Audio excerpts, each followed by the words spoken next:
Hello everybody, it's Deirdre Waterson from Ignite Yourself and welcome to Conversations with Dee, a weekly podcast where I have guests that will inspire you by their incredible strength, their tenacity and their talents. This is the opportunity. If you want to be inspired, then this is the place to be. You will learn so much more about people. My guest today is sharing a very important message that impacts people Australia-wide, but beyond that even. It's a worldwide issue that I'm sure you will love listening to. I do ask, please share this video with everybody that you know. This message needs to get out there all over. So put a little comment in, an emoji. The more you do that, the more that it will be out there into the social media trends and we'll get the message across. Charlie King is a well-liked and well-known character here in the Northern Territory. A youth worker for more than 20 years, Charlie has been engaged in community development, juvenile justice and child protection.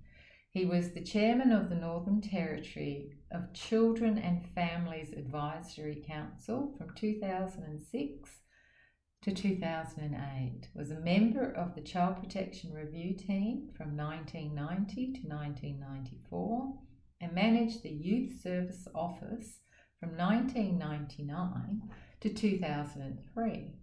He was the chairperson of IMAC, Indigenous Men's Advisory Council, from 2012 to 2018, and also the chairperson of the Bonner Committee, ABC Indigenous Advisory Committee, from 2012 to 2018. Charlie has been a sports commentator on the ABC since 1990, hosting Grandstand, and has commentated on various sports including Australian rules football and cricket. As a broadcaster, Charlie was the first Indigenous Australian to commentate at an Olympic Games in Beijing in 2008. His broadcasting career included coverage of the London Olympic Games and the Commonwealth Games in Kuala Lumpur, Manchester and Melbourne. Charlie has been working in partnership with Catholic Care NT since 2006, developing Strong Men's Program and the No More campaign, targeting sporting codes to address violence in their clubs and with their supporters. His work has been recognised through a range of national and territory level awards, including NAIDOC Awards, Darwin City Council Citizen of the Year Awards, Rotary Awards and an Order of Australian Medal for his services to broadcast media and the Indigenous community. Most recently, Charlie was awarded the Fitzgerald Social Change Award, a human rights award for bringing communities together, and he is the 2019 NT Senior of the Year. An incredible achievement and a very strong character in the Northern Territory. Hi Charlie, how are you? Thank you for coming today. I really appreciate you giving your time because I believe this is a really important topic for everybody out there to know about what you've been doing and what you've been trying to achieve. But before we go into that, can I ask you, who is Charlie King? Well, I'm Charlie King. I'm born in Alice Springs in the Northern Territory. Yeah. And I've worked in a whole range of different jobs. My mother's a Gurindji woman from Limbunya Station, around Kalkarinji and Tuggerugga. And my dad is an Irishman. Oh, my father was an Irishman. Really? born in Australia though, and actually came to Darwin riding a push bike in the 1920s. From Alice Springs? No, from Melbourne actually. From Melbourne? Attempting to ride the bike around Australia to show how good it was. It was actually designed by an Australian guy, Sir Bruce Small, people might know, who was the founder of the Gold Coast and that area there, the developer.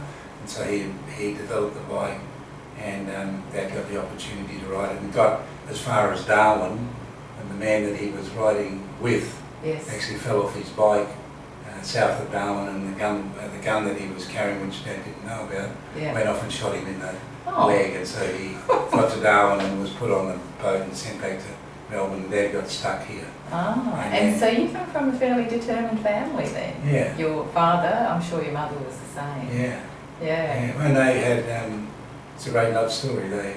She was taken from her family in the Gringy lands and brought to Darwin and put in the Carlin compound, and when she was 8 years of age, stayed there till she was 20 years of age. My dad got stuck here, as I said, on his bike, was working in the sun, got sunstruck, went to hospital. Mum was the domestic. He woke up, saw her in the room, fell in love with her, asked Dr. Cecil Cook, the protector of Aborigines at the time, could he marry her? And then probably took her back to her family. So it's a good story for them. Absolutely. And so who are you now then? That's your background of your parentage. Yeah, so I'm still a firm believer in my Aboriginal heritage, the Gringy people, but I'm one of 11 children born to Dad and Mum, obviously, and I've worked in so many different jobs. But my two careers, one of them was working for the Department of Community Development in a thing called the Aboriginal Community Worker Program, and then progressed from there into doing child protection work, and then eventually left that work and got a job at the ABC as a sport broadcaster, and have been a sport broadcaster now for 25 years. Yeah, that's where my husband knows you and he thinks the world of you. And so you've got quite a high profile for the Aboriginal community. Would you agree? And with that, is that possibly what made you move into what is now known as the No More campaign? Yeah, well, I can tell you a story about the campaign, but where it comes from is using my position as a sport broadcaster and doing the football, and it was being seen all over the territory every Saturday for a number of years, to actually travel out to some of the remote communities and meet with Aboriginal people, men in particular, to talk about a whole range of different issues. Prior to that, I actually worked in, as I said, the Aboriginal Community Worker Program, where I had opportunities then to travel around to the communities and do work. So they knew me, and they knew me well. And so men who didn't talk about things like family violence or child protection or any of those issues was happy to talk to me. And we talked about football, because it was what they thought we had in common. But before the sessions ended, I would always bring up the other issue. Pornography, child abuse, family violence. And we talk about those in some detail, and they'd be comfortable enough to want to talk to me. So it's pretty impressive, because it's a taboo topic, I would imagine, that they wouldn't normally open up to. Well, I must say, Dee, that right at the start, in the very early days of wanting to talk about those issues, men didn't want to talk about it. No, they simply didn't want to talk about it, but now they readily talk about it, which has been a great thing. I mean, we've raised the awareness of it to say this is an issue not just for Aboriginal people. Absolutely. This is an issue for all Australians.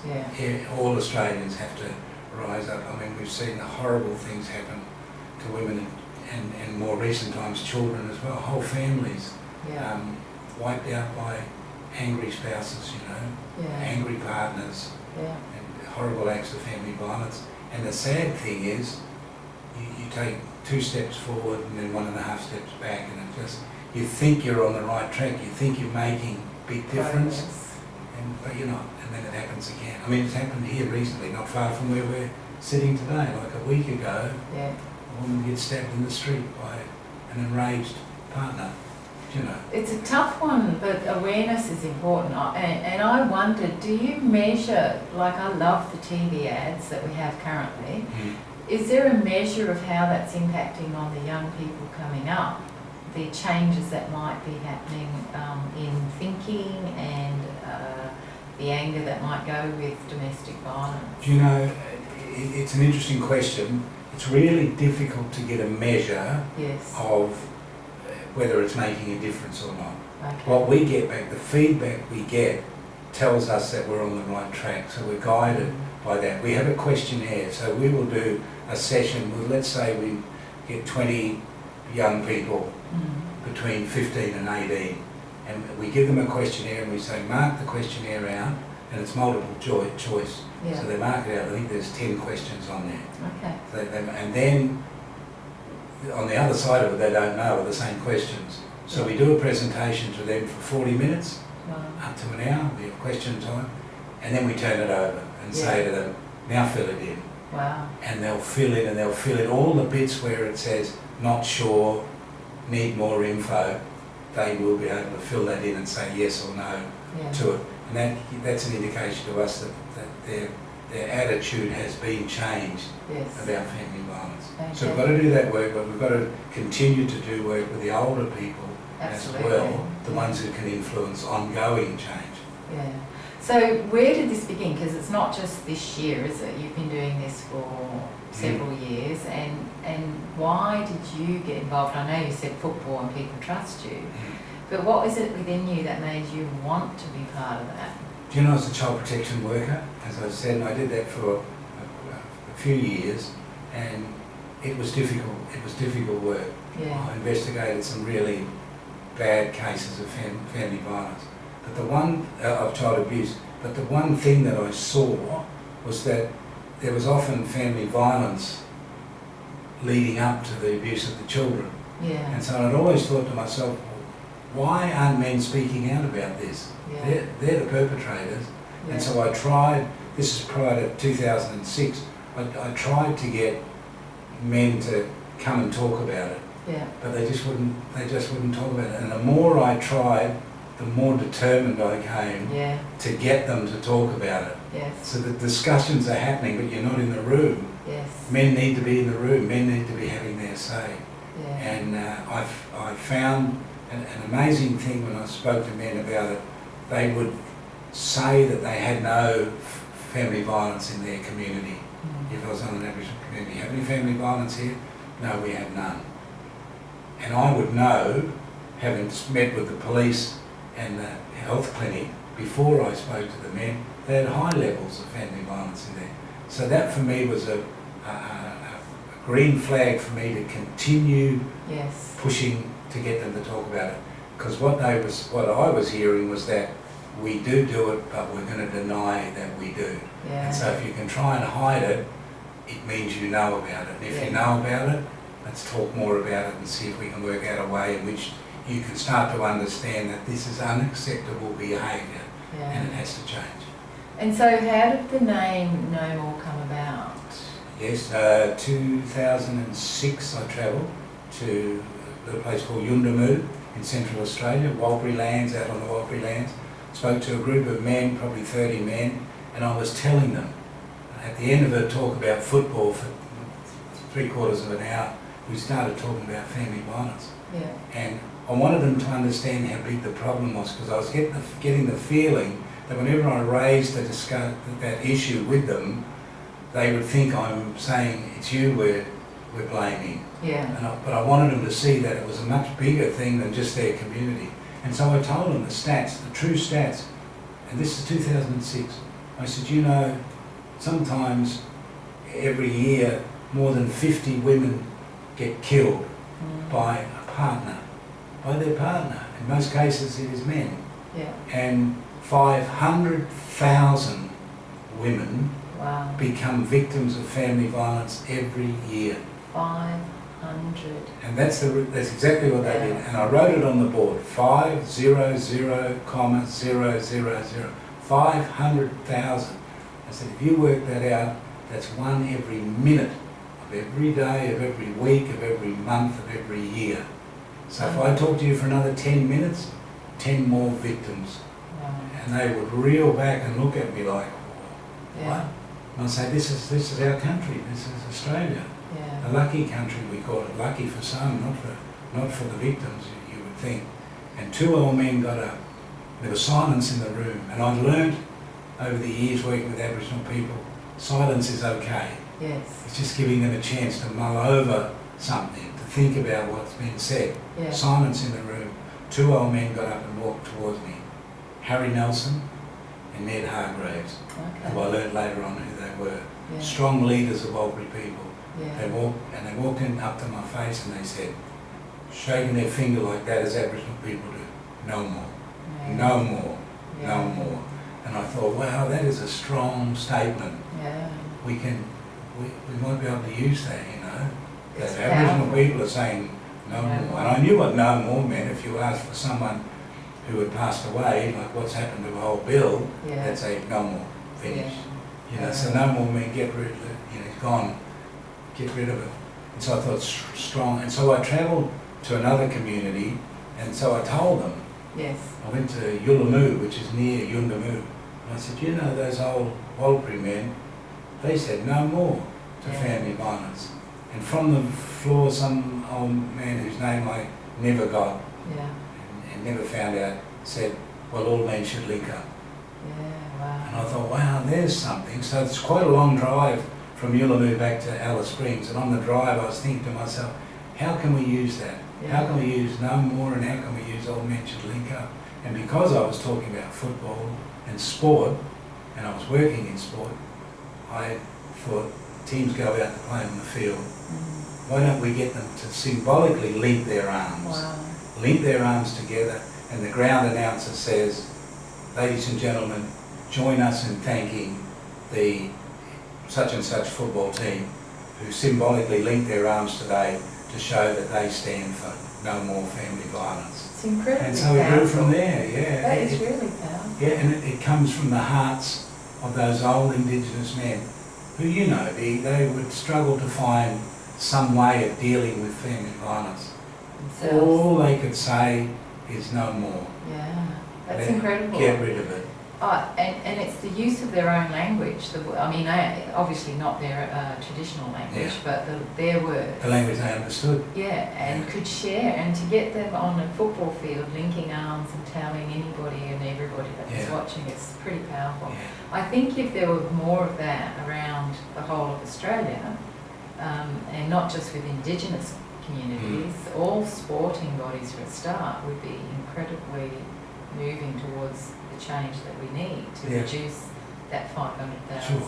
And we can talk about that in a minute. Yeah. But let me say this. Once teams start doing it, Yes. other teams see them doing it and they think, all of a sudden they start to think about family violence. They think, because then they know that it's in their team, Yes. the perpetrator's in their team, they know because they're fighting with their wives and girlfriends and whatever.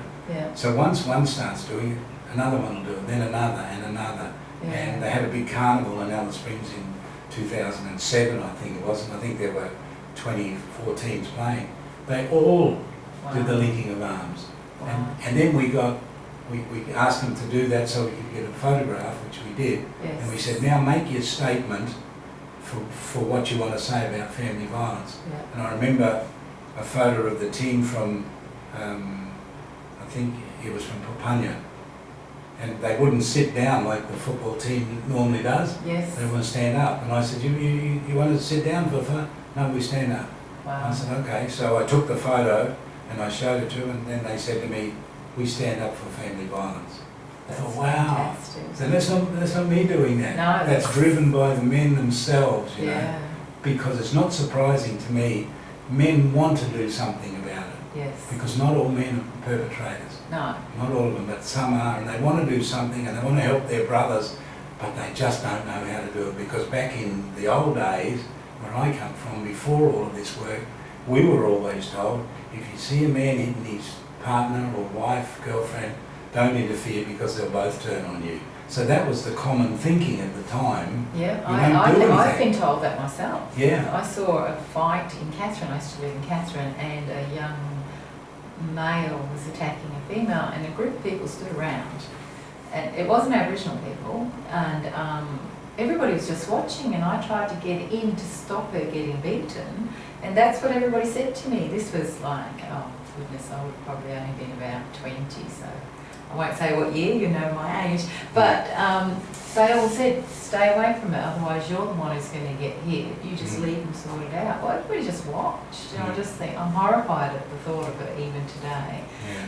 You, I believe, was telling me a story about a football team, because you said the football clubs have now got a code against domestic violence, and I think there was one particular story of a gentleman who was a perpetrator. Yeah. And so he hit his partner or whatever happened, and there was a club reaction to that. Yes, there was. And so it was a local team in Darwin, and I can say who they were. They're happy for us to talk about it. Good. So it was the Nightcliff Football Club in Darwin. Now, I'll tell you this and park it and remember it later on. Yes. They had not won a grand final for 54 years. Okay. So they were desperate to win a grand final. They tried everything. Okay. They got really tough coaches. They got I've met Cameron. Cameron's a coach for the... Cameron Islet's one of their star players. Yeah. Big supporter of what we do. Yeah. But they got all different sorts of coaches looking for this magic to help them win a grand final. They'd get through to the finals and then keep not making it. Yeah. And so they were frustrated. But they started up a women's team just as women's football was about to start. Yes. And so they wanted to, we did talk to them about family violence, so they wanted us to talk to them about family violence. So we did a presentation to them about it, but they didn't go any further with it. But there was a player who wanted to play in the Premier League team, which is the highest level. Yes. But he found out when they named him captain of the second highest team, the Division 1 team. Yes. He found out then that he was never going to play in the Premier League team, which he was really disappointed about. Yeah. It's better to be on the edge of making in the Premier League than to be the captain of the First Division team, because that's where you're going to stay. And his partner was playing in the women's team, so they both tied up in football. And she was struggling to learn the game, and the team was not doing very well either. In the women's team, they were brand new; they were just starting. And so one night they had an altercation of some sort, and there must have been some things involved in it, alcohol or drugs or whatever. Yeah. But it led to him hitting her. Okay. And he hit her and he punched her in the face. And so the next morning he got up and he left and went to football early in the morning. Some of the women players come around to pick up this woman to come and play, but she wouldn't let them in. Yeah. And women know. Yeah. When you go around to try and pick up someone, they won't let you come in. Something's gone wrong.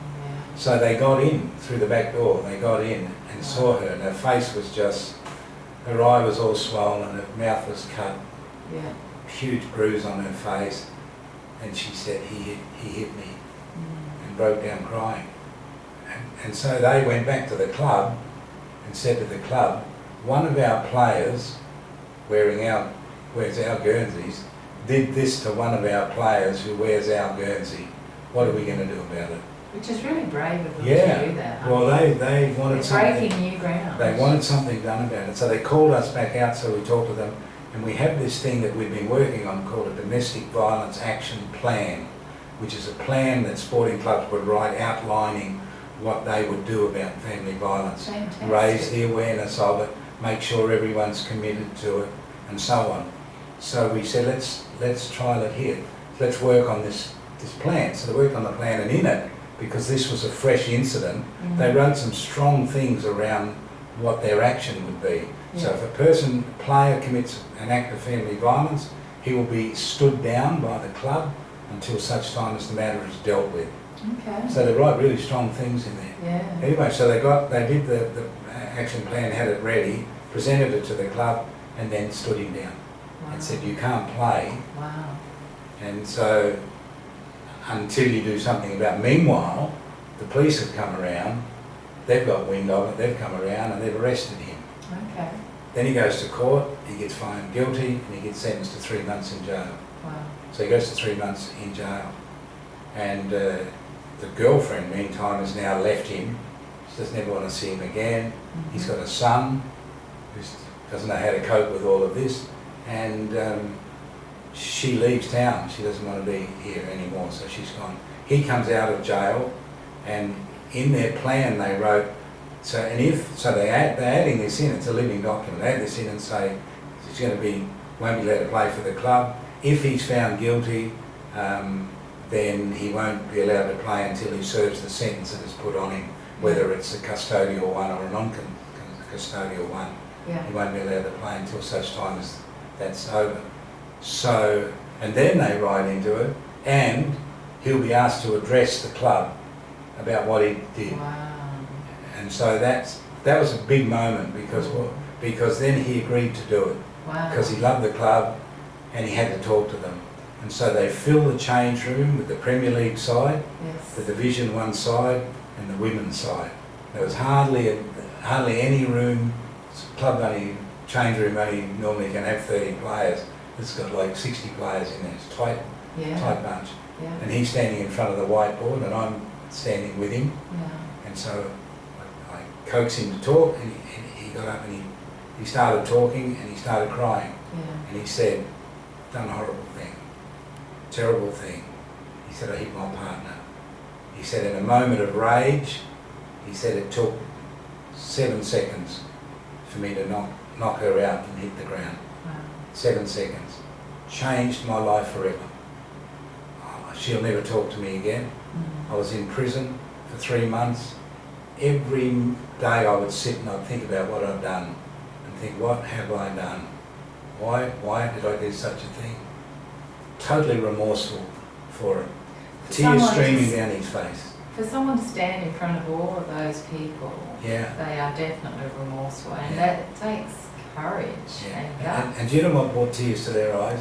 When he said, my son wrote to me while I was in prison Oh, wow. and said, Dad, what you have done, I will never forgive. I don't want a relationship with you again. And he said, so I sat through prison for 3 months knowing all of this. Yeah. She's gone, he's gone, and here I am, a felon sitting in prison. Yeah. For what? 7 seconds of rage. Yeah. And so he made the strongest plea to them, and they become so united around him. That support is incredible from the... Yeah. So this is what I've been hearing, sorry to interrupt, that if we don't give judgment to people who are perpetrators, they are people who need some sort of mentorship or help or assistance, not make it okay to be doing, which is what that's incredible. I'm really very proud to know all of that. My daughter plays for the Nightcliff Senior Women's now. Yeah. And so I'm really, that's incredible. Yeah. So if I can tell you, so you know, I asked you to park the idea that they hadn't won a premiership for 54 years. Okay. What happened, because they took a strong stand against family violence, more players, more families wanted their young children to go to a club that was taking a strong stand against family violence. Wow. So they, in fact, grabbed most of the young players who wanted to play, and they grew up within this club with this new culture, this strong position they're taking on family violence. And amongst those players were some really, really good players. And players from down south who come up to play in Darwin want to play for a good club, their girlfriends would say, you should play there. And so they got these good players. Now what have they done? Won 2 premierships in a row. Wow. They won all the junior premierships one year. Yeah. They won the other division premierships, and their women's team's doing really, really well. So the end result for them is not only did it make them a great, strong, front-leading club, it made them a very successful club. Winning, And then they get more sponsors. And just speaking of sponsors, domestic violence action plans are now written into the licensing agreement. And for that I must give credit to AFLMT, which is the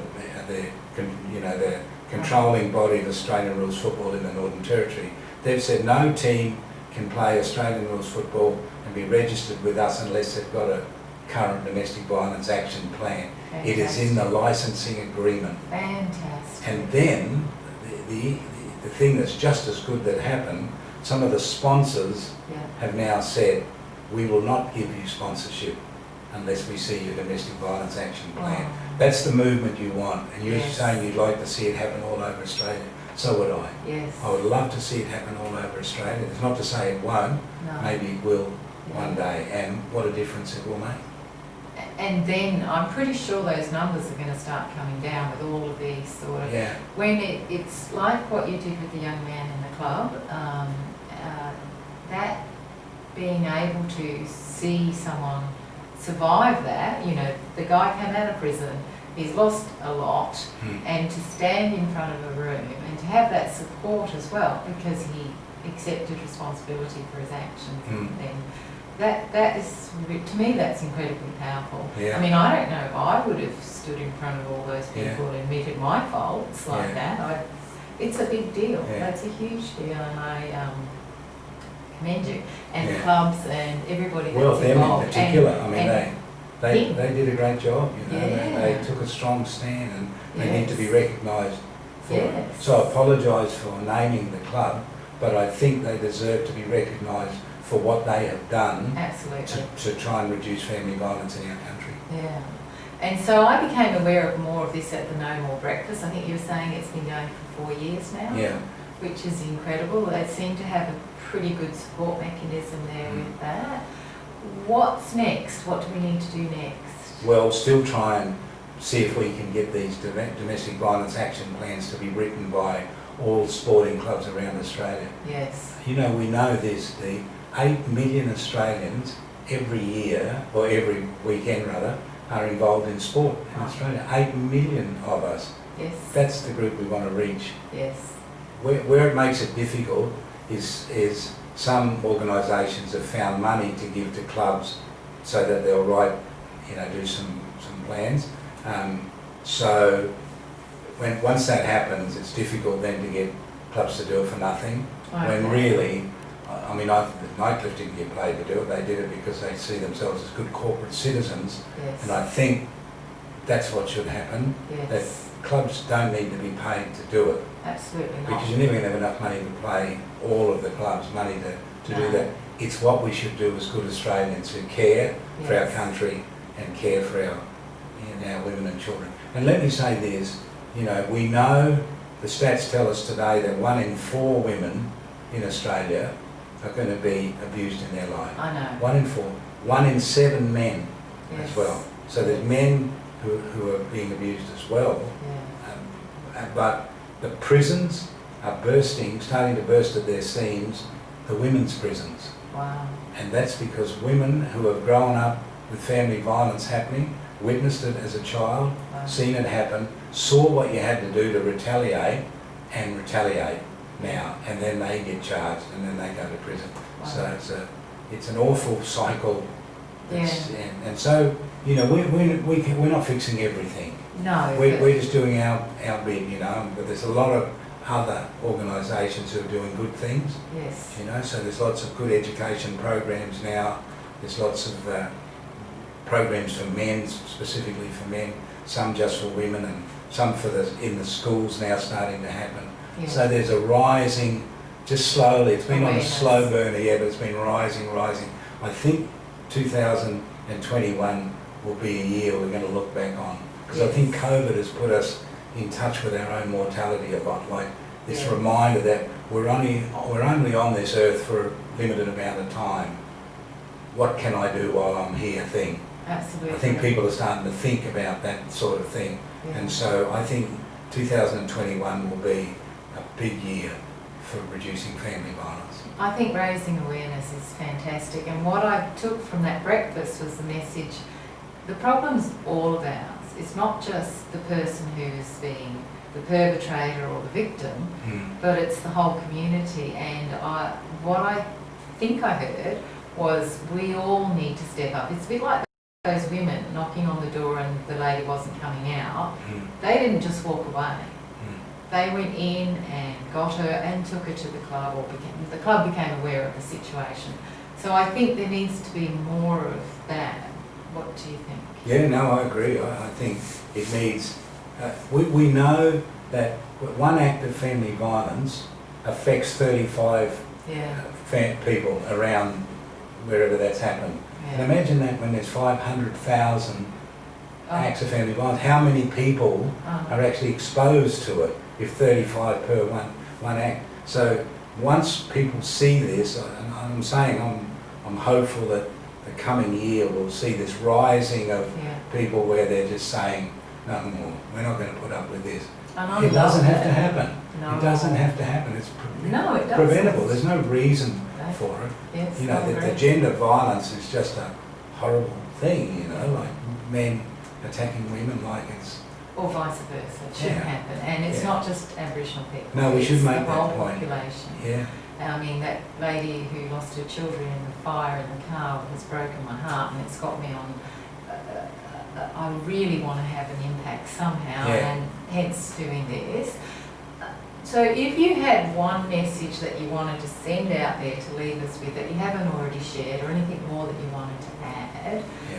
what would that be? Well, mine would be this, you know, this is not someone else's responsibility, you know. This is your responsibility. If you're watching this, you are as important to making a change here as anybody else, and I just hope that you will take on that responsibility and look at yourself in the mirror and say, what am I doing to stop the violence that's happening in my country? And if you can say to yourself, I'm doing certain things, that's a good thing. So I hope that people take that message on and stand strong against family violence, because it is a wicked and unacceptable act, and we can live in a world of chaos and madness, or we can live in a world of harmony and peace. And harmony and peace comes from people taking a strong stand against family violence. No more. No more.